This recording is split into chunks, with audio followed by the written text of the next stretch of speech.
What's going on, you beautiful people of YouTube? We're back, and this time we're going to be talking about my very first look or first game, or overall just a very deep input and look on Infinite Warfare, and how the game runs, what's up with the gameplay, what's up with the bugs, just kind of giving my own little input to see if you guys would like to enjoy the game or not. It all depends on what you guys think. Again, this is just my little input. So right off the bat, I want to say that this is going to be mostly targeted towards PC Infinite Warfare. It's not going to be mostly targeted towards the console-based gamers, as you guys have your own issues with the game, as do we. So one of the biggest issues that I feel like a lot of people don't talk about is the fact that they completely split the servers for people with the hard copy and just put it in their PC, and then people that bought it off of Steam. They completely just separated an already tiny community. I say that's not good strictly because PC has always had one of the smallest communities for the most part, at least in Call of Duty. Considering that Infinity Ward has split it, or whoever was in charge of that idea, they split the already tiny community down the middle. Black Ops 3 at its peak was 15,000 people, and that's nowhere near the amount of people that played it on console. That's just to show how many people they cut in half. I mean, they already split our tiny community and split it down the middle. Like, why? That's probably one of my biggest issues. I just don't understand it. For the most part, one of the things that were the biggest issues in the game during the beta was the fact that people couldn't find games, and that's not much of an issue anymore. I feel like one of the things that kind of replaced it was that now we can get into games, but the problem is it takes about a fucking millennium to actually start the game. I shit you not, I waited into an in-game lobby for 15 minutes before it even started, and even then it didn't start. It kicked me out. So I feel like another issue for me personally was the fact that I have experienced some little bugs and kinks in the game that kind of threw me off and made me angry a little bit. One of the things that I noticed was that when I was adjusting my sensitivity, I didn't understand it, so I had to kind of mix and match and play around with it in game to kind of test and see what I like and what I prefer and what I'm comfortable with. But the problem was that when you switch your sensitivity around a lot, it kind of fucks with your mouse in game almost. Like, your mouse just becomes super responsive. It overall looks like you're lagging when you're not. I've already tested this on Black Ops 3. It's not my mouse. It's the game's issue with me switching my sensitivity back and forth. But I mean, I resolved that issue with just restarting the game. So I mean, that's probably one of the things that they're gonna fix in the near future. Obviously they should look into that, because that's fucking stupid how it just bugs out when I try to switch my sensitivity. Another issue that I feel like people completely stressed about and did not like or heard about was the kill time. Now, if you guys remember that in the beta, the kill time was extremely fast. It overall made the game super unfun to play.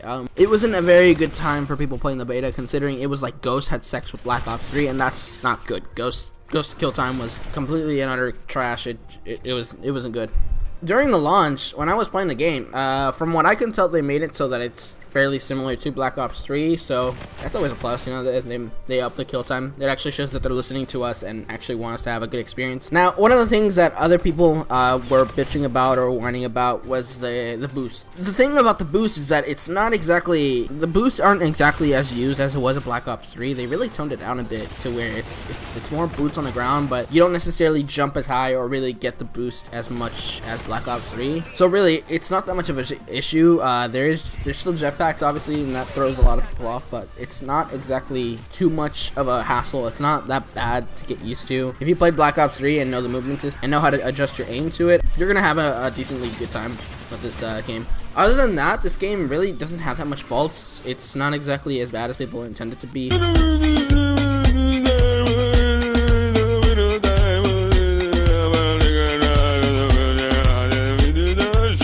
For the most part, the matchmaking system seems to be working fairly well. I haven't had a single problem with teammates as I would be in Treyarch with Black Ops 3. Then again, this is going to be the beginning of the life cycle of the game, so obviously people don't necessarily know as often how to play it or really what to do. But for the most part, if you're thinking about buying this game, I would recommend waiting a little bit until Black Friday. This game was fun. I will say it. This game was fun to play. It entertained me after I got used to it. It did take me a little bit to get used to it. It took me about a day. If you played Black Ops 3 and were fairly good at it, you'll be fairly good at this game. It's not too bad. But yeah, if you want to spend money, go ahead.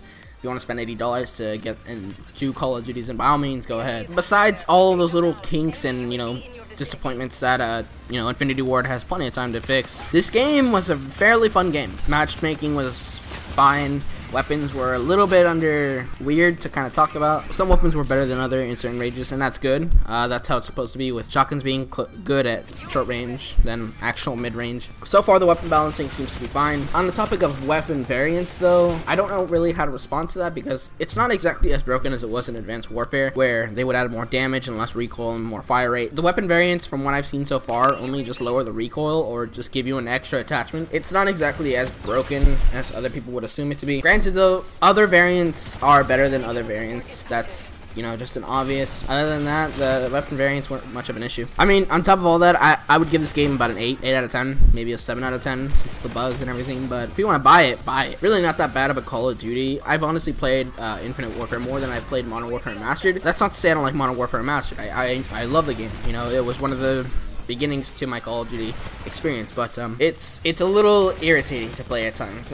But no, I love either game. Infinite Warfare is not too bad. Modern Warfare Remastered is bae, but I just get irritated super easily. But other than that, if you want to buy it, buy it. I've stressed that enough. It's not that bad of a game. It's fairly good for the price. I don't know. I like the game. I wouldn't necessarily call it the best Call of Duty. I'd honestly prefer Black Ops 3 over Infinite Warfare. You know, that's just a personal opinion. But other than that, guys, I hope you guys enjoyed this video. Please be sure to leave a like and a comment down below. Let me know what you guys think of Infinite Warfare and Modern Warfare Remastered. I'm sure there's going to be a lot of you saying Modern Warfare Remastered is better and Infinite Warfare sucks dick. You know, kind of keep an open mind. This game isn't too bad. It's fine. You know, if you guys enjoyed, please be sure to share this with your grandpapa, your mama, your papa, anybody that would enjoy this. But anyways, I hope to see you guys again in the next video, and I hope to, you know, play more Infinite Warfare because this game is very fun for me. I don't have any trouble with it.